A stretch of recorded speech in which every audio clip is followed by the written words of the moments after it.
Di ba? Sabi ng bangko, sakop kami ng bank secrecy law. Hindi namin pwede confirm. Saan galing yung mga dokumento ba? Hindi namin alam. Oo, totoo din. Diba? Yeah. Paano yun? Di ba? Nasa responsibilidad pa rin ni CJ Corona kung aaminin niya yun o hindi. Siyempre. Hindi rin. Aminin ba yun? Baka dumami ka mag-anak mo. Okay, balita naman mula sa Cebu. Patay po ang bunso anak ni Carcar City Mayor Nisi Apura. Ito'y matapos barilin habang nanonood ng disco concert sa barangay Valladolid, Carcar City. Pasado alas 10 ng gabi noong Sabado na dumating daw si Carl Vinson Apura sa naturang lugar kasama ang 3 menor de edad na lalaki. Sa gitna ng kasiyahan, bigla na lang daw nakarinig ng mga putok, ng isang putok ang naroon. Nang makita nila sa Apura, may tama na ito ng bala ng baril. Ayon sa pulisya, posibleng away umano sa fraternity ang dahilan ng pamamaril. 2 lalaki na hinina lang may kilalaman sa insidente ang inimbitahan ng Carcar City Police para imbestigahan. Pero todo tagi silang may kinalaman sa krimen. Labis naman ang pagdadalamhati ng pamilya Apura sa nangyari. Samantala, upang mapanatili ang kalinisan sa Rizal Park, ipinagbabawal na ng National Parks Development Committee at MMDA ang paninigarilyo roon. Ito'y upang gawing malinis at kaaya-aya ang pasyalan sa mga bumibisita sa Luneta.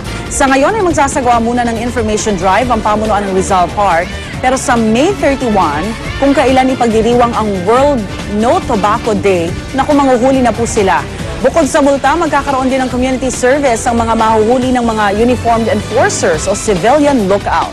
Ikinatuwa naman ng marami ang bagong patakarang ito at sinabing makatutulong ito sa turismo ng bansa. Ako, salamat po, salamat. Hindi ko alam kung pag Rizal Day, kung paano si Pangulong Noy dyan.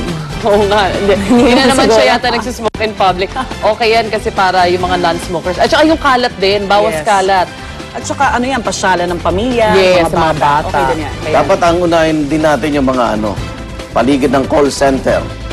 naku, ang mahihirapan ata tayo. Dahil sa... Hindi tayo mahirapan dyan, paghuhulihin nyo sila. Paano tayo mahirapan? Kasi pupunta ka ng Ortigas, puro upos ang sigarilyo. Sa baba, oo. Bumabara na ho sa kanal ng Ortigas. Actually. Kaya yung mga call center agent, maglagay naman kayo ng sarili yung smoking area. Hindi yung lalabas Actually, kayo. may basurahan naman Kunyari, usually sa pupunta kayo labas sa ng convenience building. store, tatambay kayo sa harap, tapos nandun lang, yusiyan kayo ng Nakaano yusiyan. lang, nakakalat lang. Tapos doon nyo itatapon. Servisyo. At mga senior citizen naman ang bumida sa Santa Cruzan sa Barangay Jesus de la Peña sa Marikina City kagabi. Suot ang kanilang mga nagagandahang gown, pumarada ang mga lola kasama ang kanilang escort na pulis. Labis ito ikinutuwa ng mga kasali dahil makalipas daw mahabang panahon ay muli raw silang nakasali sa Santa Cruzan. Isinabay ito sa selebrasyon ng Mother's Day kahapon upang magbigay pugay sa kadakilaan ng mga ilaw ng tahanan. Sa Angono Rizal naman, sumagala ang isa sa mga abogado ni Chief Justice Renato Corona. Attorney Karen Jimeno, ikaw na ang Elena. Ito raw ang unang beses na sumali si Attorney Jimeno sa Flores de Mayo. Ayon sa organizer ng event, kinuha raw nila ang defense spokesperson upang ipakita ang ibang mukha ni Jimeno bukod sa pagiging abogado. Ibang mukha. Wow, ang cute! Bagay, she's so The other pretty. side. Yan, ganda. Okay, balita naman tayo mula sa China. Isang guro sa Halongyang Province ang kinailangan putulan po ng parehong binti matapos niyang sagipin ang 2 estudyante mula sa paparating na bus. 3 bus po ang susundo raw sana sa mga estudyante sa tapat ng gate nang bigla salpukin na 3 bus ang nasa harapan na bus. At napasin ito ng gurong si Zhang Lili.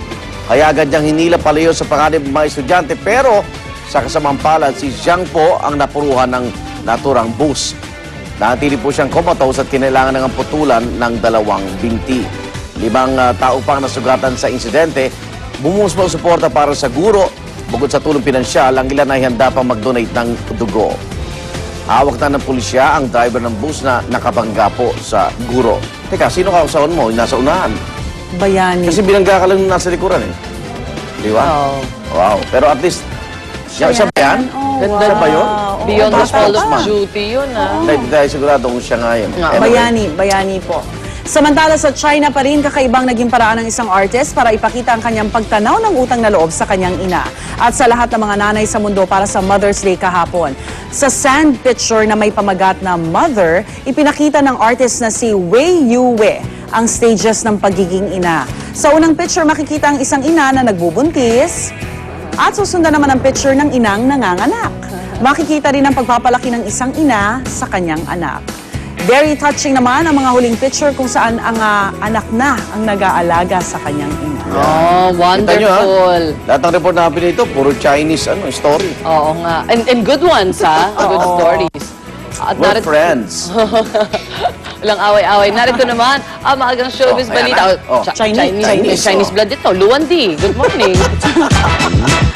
Ni hao, good morning po mga kapuso. Ito na po, medyo nakakalungkot po na balita mga kapuso. Pumanaw na po ang ina ni Cavite Representative Lani Mercado na si Justa Garcia Hernandez kahapon po ng madaling araw. Ayon sa Congresswoman, cerebral hemorrhage dulot ng stroke ang ikinamatay ng kanyang ina. May 10 daw nang isugod ng kanyang ina sa ospital dahil sa stroke. At noong Sabado ay kinailangan nitong ilipat sa ICU. Hindi raw inakala ni Lani na aatakihin ng ina dahil malakas ang puso nito. Nasa taping pa nga raw siya noong pumanaw ang kanyang ina. Last wish daw ng kanyang nanay na i-cremate sa loob ng 24 oras. Pero hindi pa nila ito magawa dahil hinihintay pa nila ang ilan nilang kaanak. Sa gabi ng Martes, isang necrological mass ang gagawin at sa Huwebes naman po ay i-cremate na ang labi ng ina ng kongresista.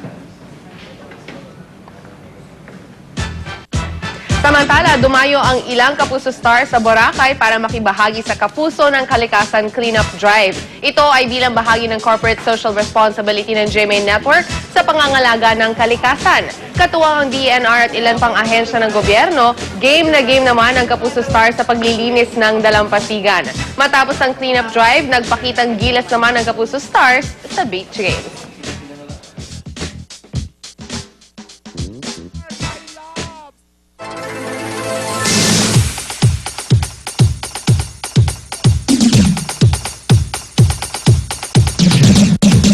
Well, look who we have here. Next, mga balita pinag-uusapan ngayon sa mundo ng net, iatid namin ni Miss Gwendolyn Ruey dito sa ating Web Hirit. Good morning, Gwen. Good morning. Oh, this is gonna be fun. Web Hirit mula, number 1 mula sa Yahoo News. Senator Lito Lapid naghain ng bagong panukalang batas laban sa coin hoarding. Bawat piso, bawat barya, mahalaga. Ayan pa yung article niya. Ito ang nagpapaikot sa ating ekonomiya.